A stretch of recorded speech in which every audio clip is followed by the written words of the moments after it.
sont mises à l'épreuve régulièrement, de toutes les manières, par des facteurs qui se déroulent chez nous-mêmes, à l'intérieur même de notre société et dans notre environnement proche, mais également par des facteurs qui nous dépassent, qui sont d'ordre global, plutôt on dit, non?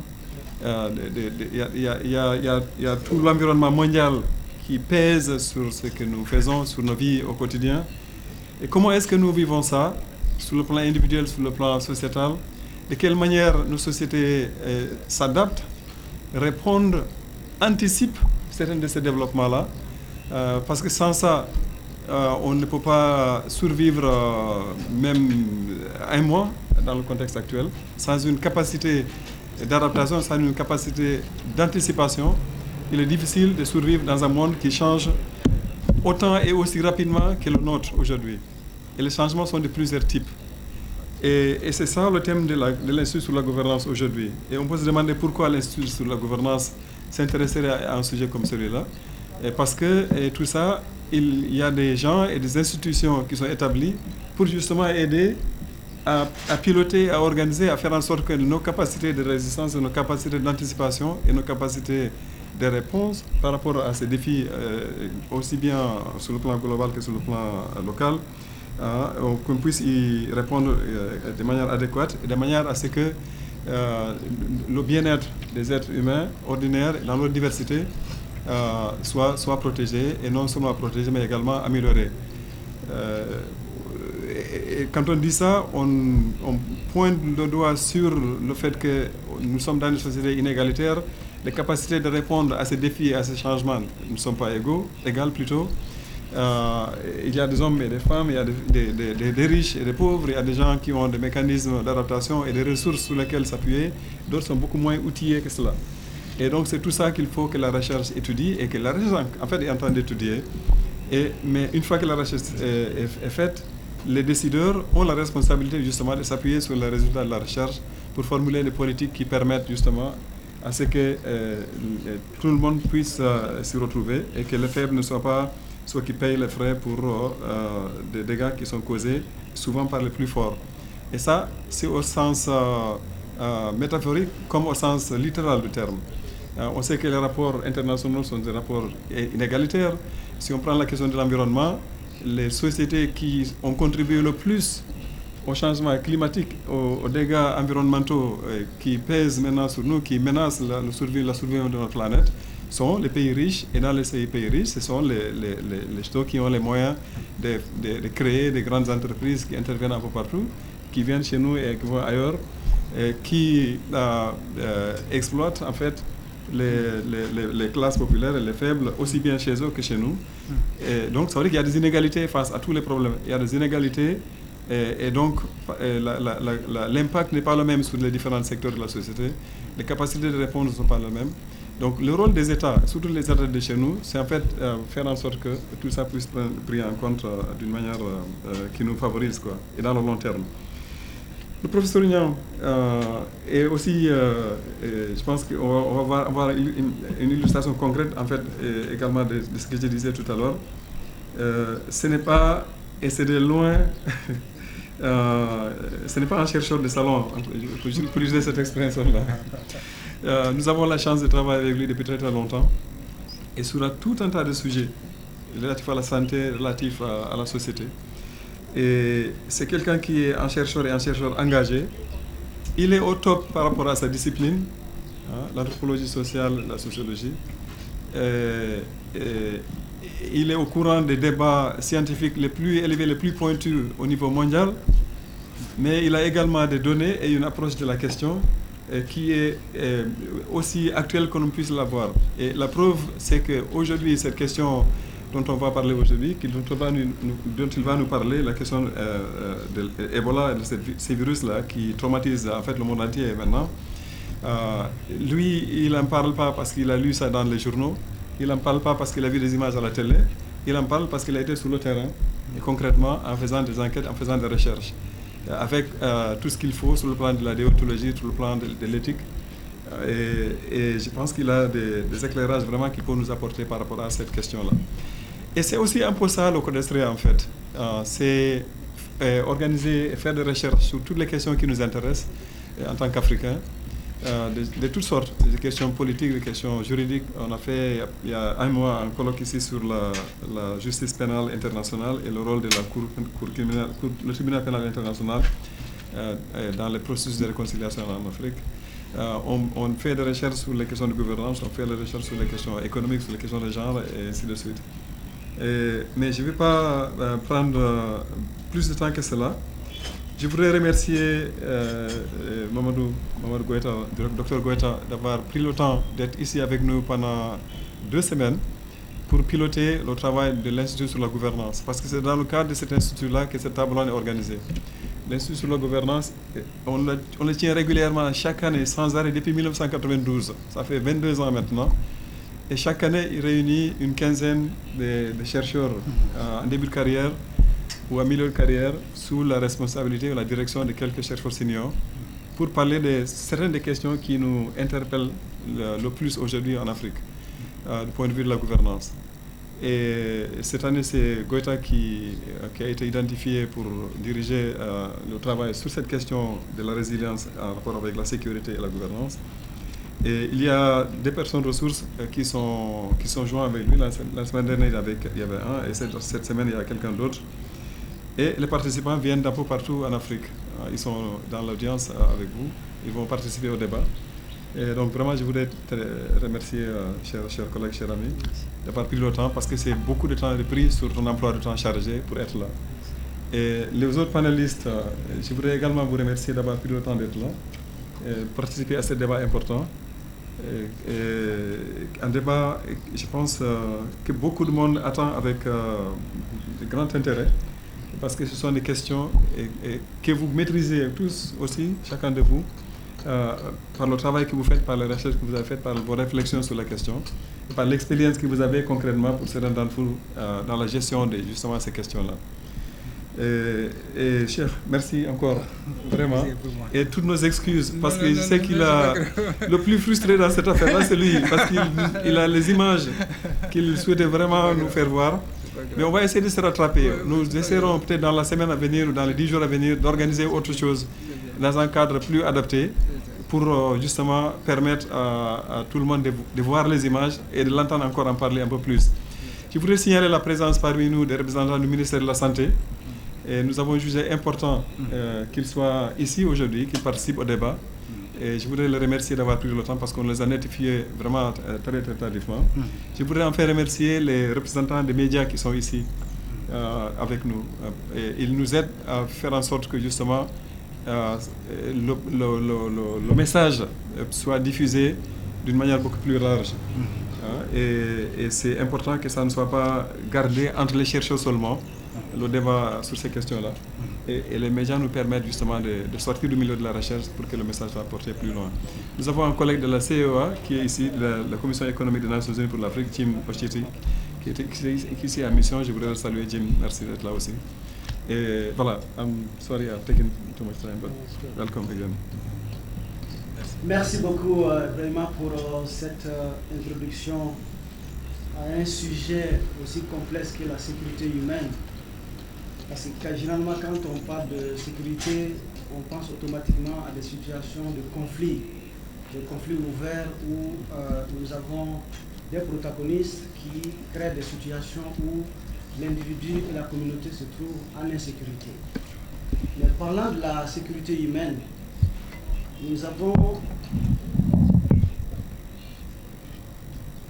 à explorer un ensemble de domaines, un ensemble de crises et de chocs auxquels nos sociétés sont confrontées. Donc, cette thématique fait appel à une multidisciplinarité, mais aussi une réflexion multidimensionnelle pour faire la convergence entre des formes de crise, mais aider à ce que le lien entre ces crises puisse permettre d'identifier les espaces qui sont utilisés par les communautés pour résister. Résister, mais aussi continuer à se reproduire, résister, mais aussi pour inventer des pratiques et des politiques qui aident à pouvoir survivre. Alors, nous avons cette dimension multidisciplinaire qui se manifeste par la présence d'un ensemble de panélistes ici. Mais il y a des questions relatives au changement climatique qui constituent aujourd'hui une menace importante pour notre continent. Vous avez les crises liées à des conflits qui émergent partout en Afrique, pratiquement dans toutes les régions d'Afrique. Il y a des situations conflictuelles auxquelles nous faisons face et qui ont des formes diverses, pour la plupart liées à des questions de ressources, mais aussi l'intégrisme religieux et qui devient un élément important, même si cet intégrisme se justifie aussi par l'accès aux ressources et les agressions dont font face l'Afrique à travers aussi des coopérations bilatérales et multilatérales et sous d'autres formes. Mais nous avons aussi des crises qui sont liées tout simplement à la sécurité individuelle et aussi la sécurité collective, de par la nature des sociétés que nous sommes en train de vivre aujourd'hui, de par le type de politique que l'aspect lié à l'histoire même de l'Afrique nous a apporté, depuis la période de l'esclavage jusqu'au niveau de la colonisation et en arrivée au post-colonial, à la période post-coloniale. Donc il y a la sécurité individuelle et la sécurité collective qui est de plus en plus menacée. Mais aussi nous faisons face à des crises alimentaires aiguës qui ont des implications non seulement sur l'orientation politique de nos États, mais aussi sur les politiques économiques et les politiques sociales et que nos États essayent de formuler. Et puisque nous sommes dans la perspective de construire des regroupements régionaux, mais aussi de collectivement essayer d'analyser comment est-ce qu'il y a une partie de ces populations qui résistent, mais il y a d'autres qui sont victimes de ce choc-là. Et donc nous avons engagé des réflexions profondes au cours de cet institut, à travers une dizaine de pays, pour voir quelles sont les voies et moyens, quelles sont les solutions alternatives, quelles sont les luttes qui sont menées par des communautés pour résister à ces chocs-là.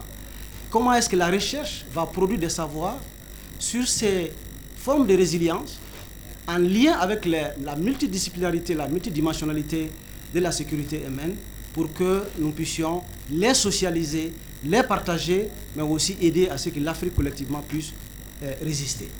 Et donc cette dimension multidimensionnelle est perceptible aussi par rapport à tous les débats que nous avons autour de la recherche en sciences sociales.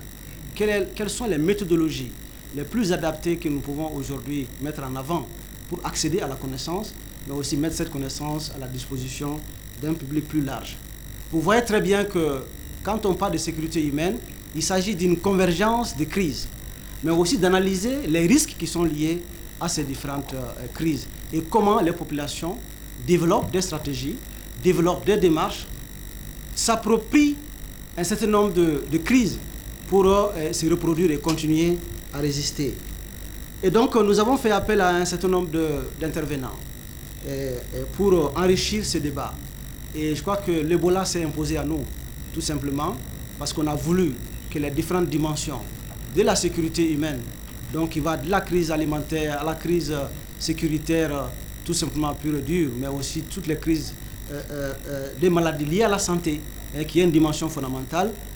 Mais malheureusement que cette thématique de Ebola, qui est une préoccupation fondamentale, mais qui a des implications sur l'ensemble des éléments que je viens d'évoquer, et certainement que le professeur Nyang va nous entretenir là-dessus, et c'est imposé à nous, et nous espérons qu'en tant que porte d'entrée, cette question d'Ebola va nous permettre d'aborder les autres aspects avec nos autres panélistes. Donc je vais donner très vite la parole au professeur Nyang, qui est sénégalais, comme vous le savez bien, titulaire d'un doctorat en S-lettres, en sociologie, et qui travaille beaucoup sur le plan international, sur la recherche. C'est un parcours assez long que je ne vais pas reprendre ici, mais je lui donnerai la parole pour qu'il puisse lui-même nous dire assez rapidement dans quelle perspective il va parler d'Ebola aujourd'hui, et pour nous permettre de mieux connaître son parcours et de lier ce parcours-là à la présentation qu'il va faire. Donc je reviendrai aux autres panélistes très bientôt pour les introduire afin qu'on puisse avoir un débat fructueux. Donc professeur Nyang, vous avez la parole pour faire cette introduction sur Ebola. Et la présentation de 45 minutes d'Ebola ne veut pas dire que les autres points ne sont pas importants, mais c'est parce que l'actualité nous pousse aujourd'hui à parler en profondeur de ce sujet qui est très mal connu par les uns et les autres. Donc vous avez la parole. Merci beaucoup, Dr Koita. Peut-être que je ne prendrai pas les 45 minutes, puisque j'avais prévu les 45 minutes en incluant quelques éléments de partage des images. Mais je crois que ce n'est que partie remise. On aura sûrement l'occasion de partager ces images plus tard. Alors, je voudrais introduire le sujet sur la vulnérabilité et la résilience en prenant le cas de l'épidémie de la maladie du virus d'Ebola en Sierra Leone. Pourquoi cela? Simplement parce que je viens d'un séjour d'un peu plus d'un mois en Sierra Leone, dans les villages et dans le milieu rural, qui est considéré comme épicentre de la maladie. J'étais à l'épicentre, donc je vais partager avec vous quelques éléments descriptifs de cet épicentre un peu plus tard. Alors, quelques éléments de rappel, et là je ne suis pas tout à fait à l'aise, je vois des médecins dans la salle, donc je vais faire très attention, et je vais parler sous leur contrôle. Le virus est apparu dans les années 70, en 1976 pour la première fois, au Soudan, et simultanément au Soudan et au Congo, Zaïre à l'époque. Et qu'il appartient à une famille génétique des filovirus, et parmi lesquels il y a l'espèce dite du Zaïre Ebola virus, qui est la plus virulente et qui est actuellement celle qui est apparue en Sierra Leone, en Guinée et au Libéria. Donc vous connaissez aussi comme moi qu'il y a toute une littérature sur la transmission du virus de l'animal à l'homme. Là aussi on peut spéculer un peu là-dessus, mais ce n'est pas le plus important en ce moment. Ce qui est le plus important en ce moment, c'est la transmission de l'homme à l'animal, de l'homme à l'homme, de l'humain à l'humain. Alors, transmission de l'humain à l'humain, rapidement, là aussi je parle sous le couvert des médecins et des spécialistes en biologie moléculaire en particulier. Ce sont les points de transmission. Le virus se transmet par l'intermédiaire des fluides du corps, notamment à partir du nez, à partir des blessures, du sang, à partir de la salive, à partir de quand l'individu vomit, des vomissures, à partir des larmes, à partir de la sueur, des excréments, de l'urine et du sperme et des sécrétions vaginales. Donc, ça c'est pour dire deux mots sur la biologie de la maladie. Et pour revenir sur, si on regarde l'historique des épisodes d'outbreak, d'épidémie, de percées épidémiques, on se rend compte que ces percées épidémiques interviennent dans des pays qui sont dans des situations de crise.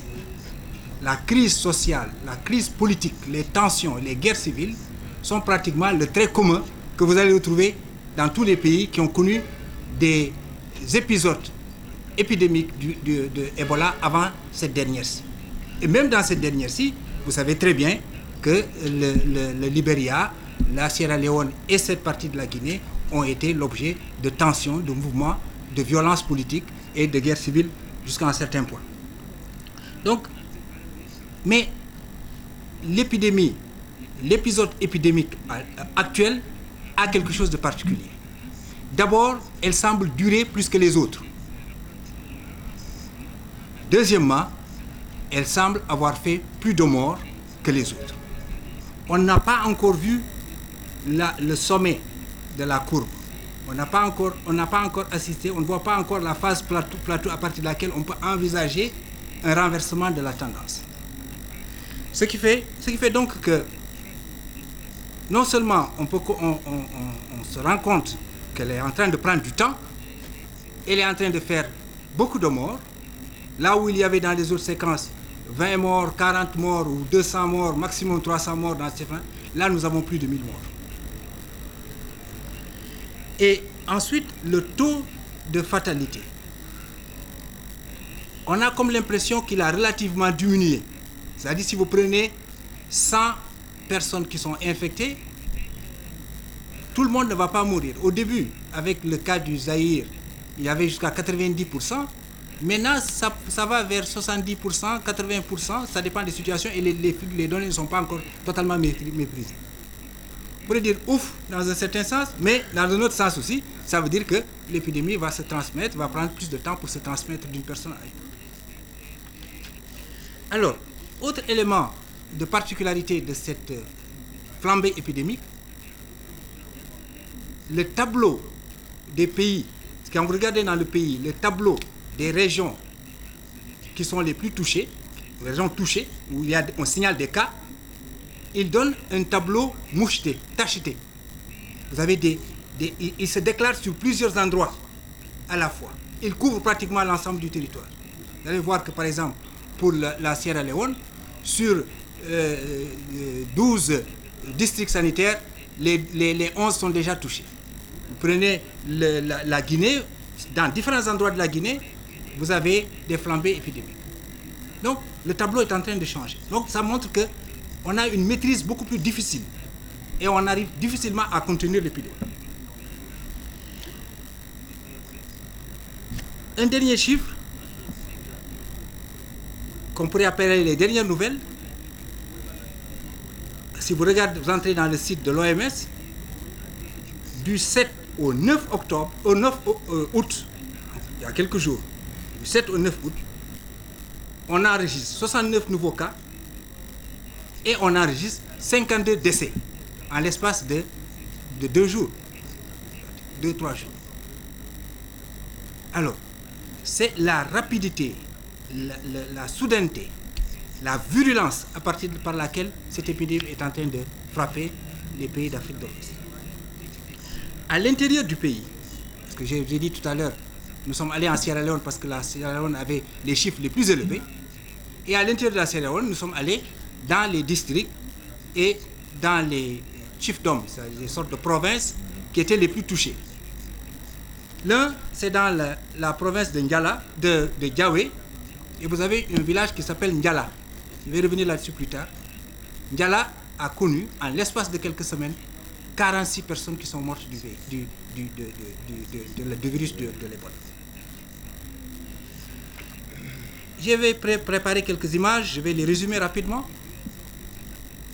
La zone, le district de Kainlao, c'est-à-dire l'un des districts épicentres. Je vais revenir sur la géographie plus tard. Comment Kainlao est lié à d'autres régions en Guinée et en Sierra Leone. Le district de Kainlao et le district de Kenema, j'étais dans les deux districts, toute l'activité économique s'est arrêtée.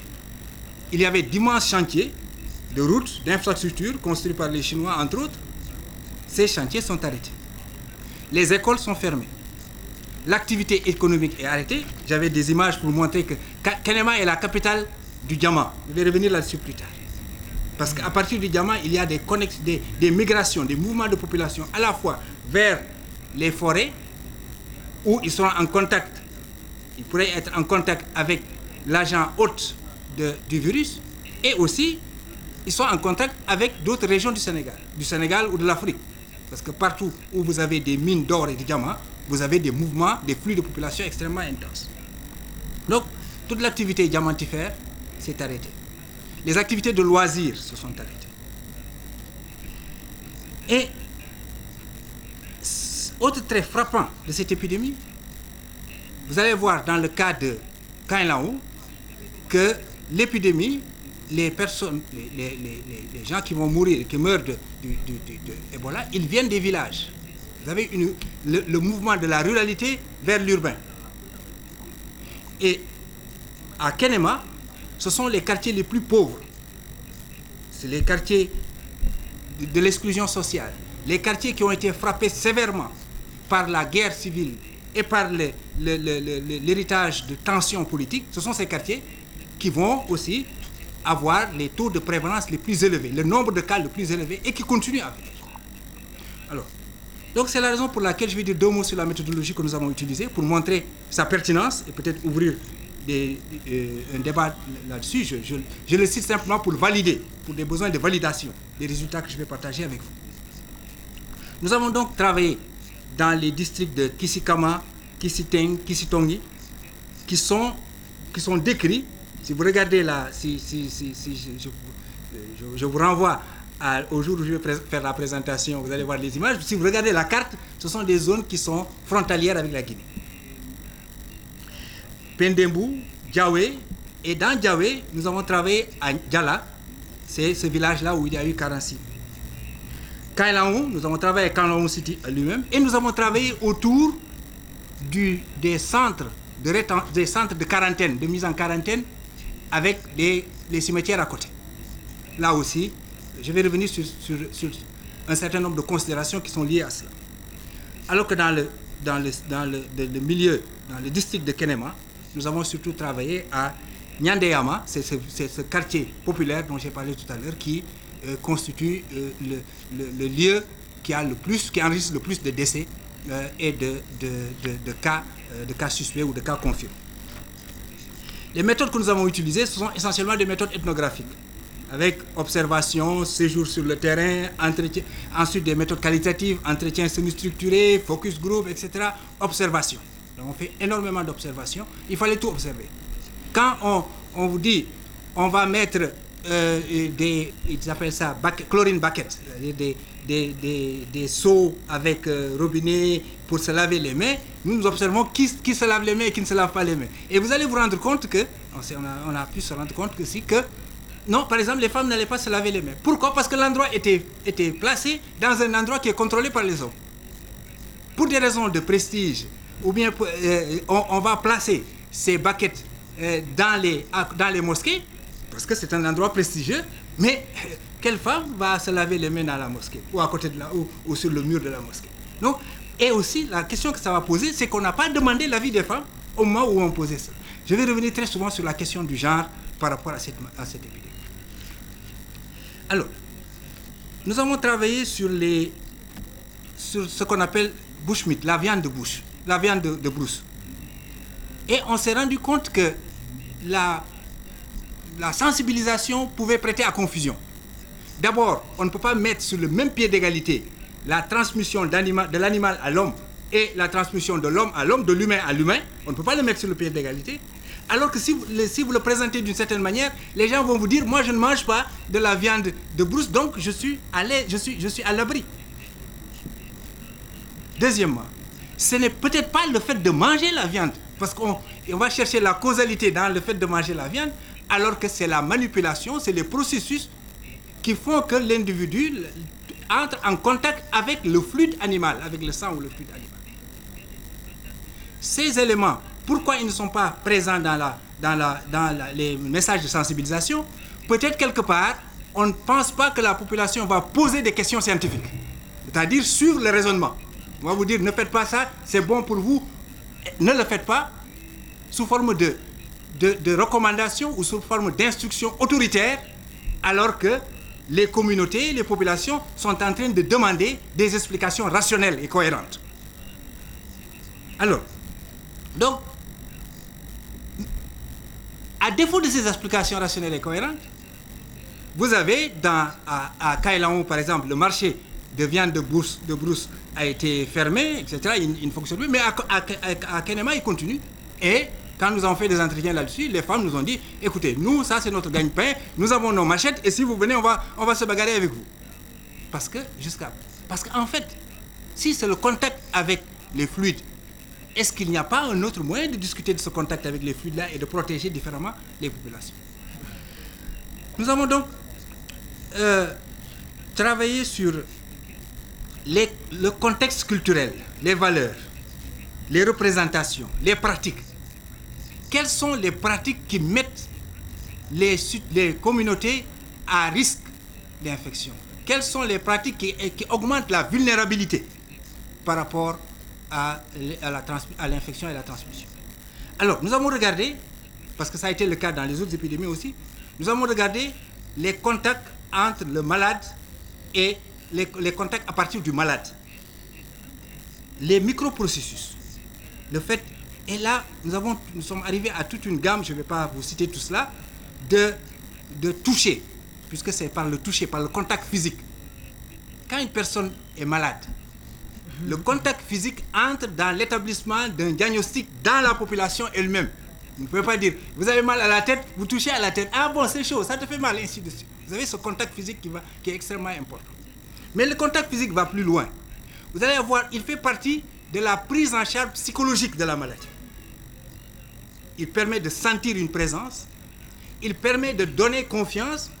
Par exemple, j'ai vu le cas de la première infirmière qui est morte de Ebola. Nous avons suivi ce cas-là de manière... Nous avons fait une étude de cas ethnographique très poussée, une investigation. Ce premier cas, on raconte dans la gestion de ce cas qu'à un moment donné, on l'a tressé les cheveux. Vous allez trouver ça aussi dans d'autres séquences de maladies. Parce qu'il faut tresser les cheveux, ça veut dire qu'il faut rendre la personne belle, ça veut dire qu'il faut amener la personne à s'accrocher à la vie. Donc, le contact physique entre dans les processus d'accompagnement psychologique et de renforcement. Une personne qui serait prête à mourir, qui serait sur le chemin de mourir, qui aurait une maladie incurable, on va la tresser, on va lui dire non, non, ne t'en fais pas, tu vas t'en sortir. Et on pense même qu'en créant ce sentiment, la personne va oublier sa maladie et peut-être son corps va résister contre la maladie ou bien elle ne va pas sentir la mort arriver. Alors, vous avez des pratiques de massage. Et vous avez aussi ce concept de partage qui va être très important, d'empathie, d'altruisme. Et l'altruisme est un moteur de l'accumulation du capital. C'est-à-dire que c'est celui qui sait se sacrifier pour les autres qui va être le point de référence autour de laquelle la société va se construire. On va lui donner le pouvoir spirituel et le pouvoir social. Donc, cet altruisme va se manifester par quoi? Par la gestion de tout ce qui est répulsif. Répulsif. On est dégoûté. Le dégoût. C'est le fait de franchir le dégoût qui vous donne un pouvoir spirituel. La maman va montrer qu'elle n'est pas dégoûtée par les excréments de son enfant. La copine ou le copain va venir aussi, la copine va faire la même chose. Elle va toucher, vous allez vomir, elle va la nettoyer. En Wolof, on va dire sirlou. Bagna sirlou est non seulement une marque de la spiritualité de la personne, mais il confère une valeur particulière à la relation que vous avez avec cette personne. Donc nous sommes dans ce contexte-là. Alors, maintenant, dans ce contexte-là, le défi pour les chercheurs africains et les anthropologues de manière générale, pour les anthropologues qui vont travailler sur le terrain, c'est comment retourner ce concept-là pour en faire une force dans le cadre de la prévention de Ebola. Je vais revenir là-dessus plus tard. Alors, des pratiques d'accompagnement du malade, de toucher de son corps, qui vont se prolonger sur des pratiques autour du corps mort. Je vais dire du cadavre, entre guillemets. Du corps de la personne décédée. Vous allez voir un continuum philosophique. Autant le malade, on va créer beaucoup de microprocessus. J'ai juste pris quelques exemples ici. Pour rendre cette personne heureuse, autant le mort doit être aussi heureux. Le corps du mort doit manifester la joie, l'harmonie, la paix, la tranquillité, parce que c'est cette projection de la paix, de la tranquillité, de l'harmonie qui va assurer la paix, la continuité de la paix dans la société. Ça veut dire que si le mort n'a pas l'ensemble de ses organes relax, bien entendu, s'il ne dégage pas un visage harmonieux, à sa mort, quand il sera enterré, d'autres personnes vont suivre. Donc on va créer, c'est une philosophie du plaisir qui non seulement traverse le malade, mais traverse la mort. Alors, pourquoi cela? Et c'est ça qui va expliquer les soins du corps de la personne décédée. On va la laver, on va l'habiller, on va le masser, on va le frotter. Vous allez avoir un ensemble de pratiques qui sont extrêmement à risque d'infection par le virus. Parce que c'est au moment de la mort que le virus devient le plus virulent. Là aussi, je parle sous le couvert des médecins. Sous le contrôle des médecins.